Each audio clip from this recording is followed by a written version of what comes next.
What does Hinduism say about the soul? The driving imperative to know oneself, to answer the questions, who am I, where did I come from, and where am I going, has been the core of all great religions and schools of philosophy throughout history. Hindu teachings on the nature of self are as philosophically profound as they are pragmatic.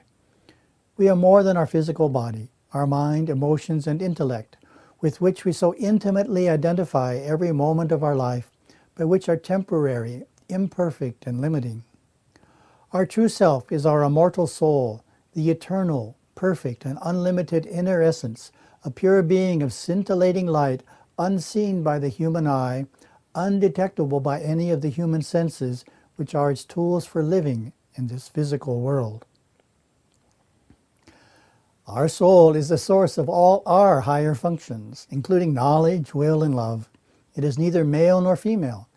The essence of our soul, which was never created, is eminent love and transcendent reality, and is identical and eternally one with God.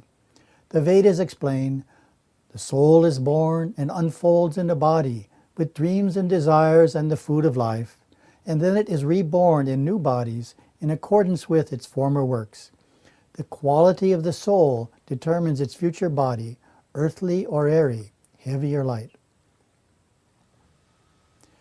The Vedas teach that the divine resides in all beings. Our true spiritual essence is, like God, eternal, blissful, good, wise, and beautiful by nature. The joining of God and the soul is known as yoga. We spend so much of our time pursuing beauty, knowledge, and bliss in the world, not knowing that these objects of our desire are already within us as attributes of our own soul.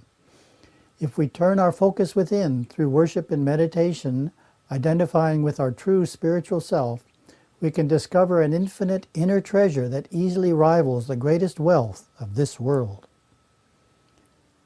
Hinduism is a mystical religion, leading the devotee to personally experience the truth within, finally reaching the pinnacle of consciousness where the realization is attained that man and God are one. As divine souls, we are evolving into union with God through the process of reincarnation. We are immortal souls living and growing in the great school of earthly experience in which we have lived many lives. Knowing this gives followers a great security, eliminating the fear and dread of death. The Hindu does not take death to be the end of existence, as does the atheist, nor does he look upon life as a singular opportunity to be followed by eternal heavenly existence for those souls who do well, and by unending hell for those who do not. Death for the Hindu is the most exalted of experiences, a profound transition from this world to the next, simultaneously an end and a new beginning. Despite the heartening glory of our true nature spoken of in Scripture, most souls are unaware of their spiritual self. This ignorance or veiling grace is seen in Hinduism as God's purposeful limiting of awareness, which allows us to evolve. It is this narrowing of our awareness, coupled with a sense of individualized ego, that allows us to look upon the world and our part in it from a practical, human point of view. The ultimate goal of life in the Hindu view is called moksha, liberation from rebirth. This comes when earthly karma has been resolved, dharma has been well performed, and God is fully realized.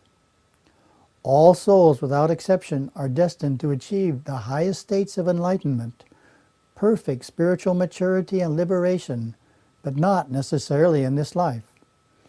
Hindus understand this and do not delude themselves that this life is the last.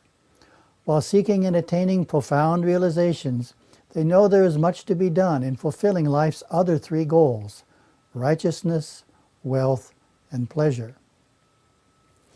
In some Hindu traditions, the destiny of the soul after liberation is perceived as eternal and blissful enjoyment of God's presence in the heavenly realms, a form of salvation given by God through grace, similar to most Abrahamic faiths. In others, the soul's destiny is perfect union in God or in the infinite all, a state of oneness.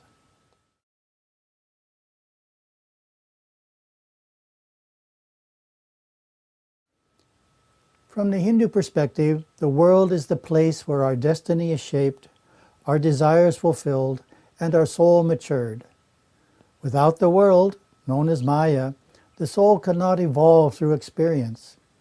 In the world we grow from ignorance into wisdom, from darkness into light, and from a consciousness of death to immortality.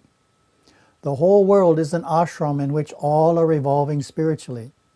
We must love the world, which is God's creation. Those who despise, hate, and fear the world do not understand the intrinsic goodness of all. The world is a glorious place, not to be feared. The Vedas advise, "Behold the universe in the glory of God, and all that lives and moves on earth. Leaving the transient, find joy in the eternal." There is a false concept, commonly found in academic texts, that Hinduism is world-negating. This depiction was foisted upon the world by 19th century Western missionary Orientalists, traveling in India for the first time and reporting back about its starkest and strangest aspects, not unlike what Western journalists tend to do today. The wild-looking, world-renouncing yogis, taking refuge in caves, denying the senses, and thus the world, were of sensational interest, and their world abandonment became, through the scholar's eyes, characteristic of the entire religion.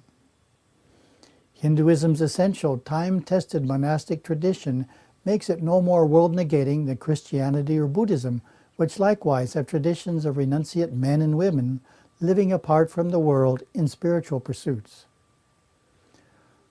While Sanatana Dharma proudly upholds such severe ways of life for the few, it is very much a family-oriented faith that supports acquisition of wealth, the pursuit of life's pleasures, and a full engagement in society's spiritual, intellectual, and emotional joys. The vast majority of followers are engaged in family life, firmly grounded in responsibilities in the world. Young Hindu adults are encouraged to marry. Marriages are encouraged to yield an abundance of children. Children are guided to live in virtue, fulfill duty, and contribute to the community. The emphasis is not on self-fulfillment and freedom, but on duty and the welfare of the community, as is expressed in the phrase, Bahujan Hitaya Bahujan Sukhaya, meaning the welfare of the many and the happiness of the many. Hindu scriptures speak of three worlds of existence: the physical, subtle, and causal. The physical plane is the world of gross or material substance in which phenomena are perceived by the five senses. It is the most limited of worlds, the least permanent, and the most subject to change. The subtle plane is the mental, emotional sphere that we function in through thought and feeling and reside in fully during sleep and after death. It is the astral world that exists within the physical plane. The causal plane pulsates at the core of being, deep within the subtle plane.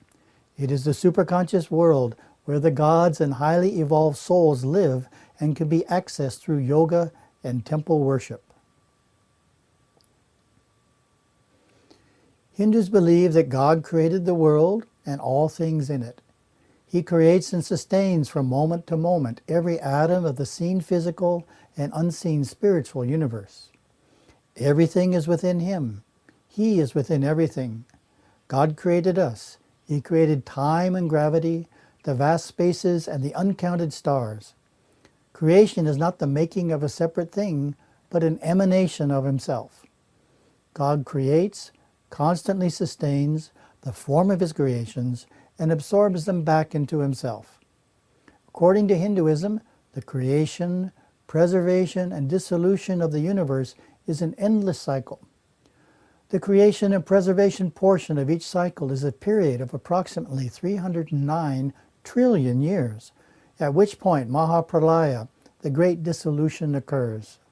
Mahapralaya is the absorption of all existence, including time, space, and individual consciousness, all the worlds and their inhabitants, in God, a return of all things to the source, sometimes likened to the water of a river returning to the sea. Then God alone exists until He again issues forth creation.